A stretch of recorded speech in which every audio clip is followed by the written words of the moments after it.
TV triple 9 news కి స్వాగతం. కొమరం భీం ఆసిఫాబాద్ జిల్లా కాగజ్ నగర్ మాచర్ల శ్రీనివాస్ పద్మశాలి బీసీ నాయకులు ఉమ్మడి ఆదిలాబాద్ జిల్లా ఇన్ఛార్జ్ మాట్లాడారు. బీసీలకు గత ప్రభుత్వాలు 78 సంవత్సరాల నుండి అన్యాయం చేస్తూనే ఉన్నాయి. అదేవిధంగా ఇప్పుడు బీసీలంతా ఒకటే మాకు జరుగుతున్న అన్యాయం పట్ల ఎదిరించడం కోసం బీసీలంతా ఐకమత్యమయ్యారు. గతంలో బీసీలంతా ఇతర పార్టీలో చేరి ఈ బీసీలకు జరుగుతుందని మర్చిపోవడం జరిగింది. ఇప్పుడు బీసీలంతా ఐకమత్యమై మా బీసీలకు రావాల్సిన మా యొక్క ఉద్యోగాలు ఇతర వాళ్ళు దోచుకుపోవడం వల్ల ఇప్పుడు జ్ఞానోదయమై మా ఉద్యోగాలు మాకు కావాలని, మా రాజకీయ మనుగడ మాకు కావాలని, విద్య వైద్య అన్ని రంగాల్లో మీ ముందు ఉండాలి. ఓట్లు మావి, సీట్లు మీవి. ప్రజల బీసీలో చైతన్యం వచ్చింది. అదేవిధంగా 78 సంవత్సరాల నుండి ఇతర పార్టీలో పనిచేస్తున్న బీసీలంతా మాకు ఒక పార్టీ కావాలి. ఈ రోజు తెచ్చుకున్న తెలంగాణలో మా బీసీల పార్టీ, మా ఓట్లు మేమే వేసుకుంటాం. ఓట్లు మావి, సీట్లు మీవా అని తెలిపారు.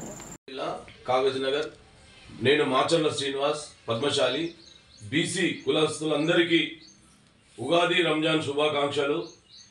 అదేవిధంగా ఈ యొక్క ఉగాది రంజాన్ శుభాకాంక్షలతో మీ యొక్క కుటుంబాలన్నీ ఆయురారోగ్యాలతో సుఖ సంతోషాలతో ఉండాలని ప్రార్థిస్తున్నాను. జై బీసీ, జై జై బీసీ. బీసీ రాజ్యాధికార సమితిలో నాకు ఉమ్మడి జిల్లా ఇన్ఛార్జ్ ఇచ్చిన మా వ్యవస్థాపక అధ్యక్షులు దాసు సురేష్ అన్న గారికి ఎంతో రుణపడి ఉంటూ ఈ యొక్క బీసీలను ఎంతో ఉన్నతమైన స్థానానికి తీసుకెళ్లాలనే పట్టుదలతో రేయింబవళ్ళు కష్టపడుతూ బీసీలను మాకు జరుగుతున్న అన్యాయాన్ని గత 79 సంవత్సరాల నుంచి ఇతర పాలకుల పట్ల ఈ విషయంలో మేము ఖచ్చితంగా రేపు ఢిల్లీకి వెళ్ళి ఖచ్చితంగా కేంద్ర మంత్రులను కలిసి మా యొక్క జంతర్ మంతర్ దగ్గర మా నిరసనను పెద్ద ఎత్తున తెలియజేసి లక్షలాది జనంతో ఖచ్చితంగా రాష్ట్ర ప్రభుత్వం ఏదైతే రేవంత్ రెడ్డి గారు మొన్న కామారెడ్డిలో చేసిన డిక్లరేషన్ మా బీసీల ముందు అభిమానంతో రాష్ట్రంలో ఆయన 42% రిజర్వేషన్ జీవోను తీసి కేంద్రానికి పంపిస్తున్నారు.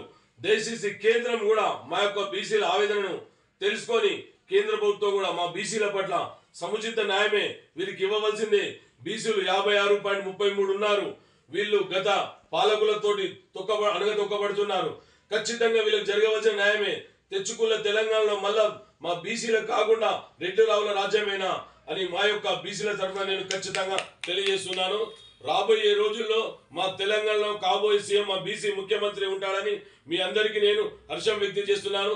ఇది ఖచ్చితంగా ముమ్మాటికి తెచ్చుకున్న తెలంగాణలో బీసీ సీఎం అవుతాడని మా అందరి పట్ల ఉన్న ప్రగాఢ సానుభూతి. బీసీలందరూ ఈరోజు ఒక్కటయ్యారు. ఎందుకు అయ్యారంటే బీసీలలో ఒకరు రెడ్డి పిలుస్తాడు, ఒకరు వెర్మ పిలుస్తారు, ఒక కాంగ్రెస్ పిలుస్తారు, బీజేపీ పిలుస్తారు. ఎవరు పిలిచినా మేమంతా ఒకటవడానికి ఇప్పుడు సిద్ధంగా అయ్యాము. రేపు రాబోయే కాలంలో బీసీల చైతన్యవంతంతో విద్య, ఉపాధి, వ్యాపార, వ్యవసాయ అన్ని రంగాలలో మాకు సముచిత స్థానము ఇవ్వడం జరుగుతుంది. కావున రాష్ట్ర ప్రభుత్వానికి కృతజ్ఞతలు తెలియజేస్తున్నాము.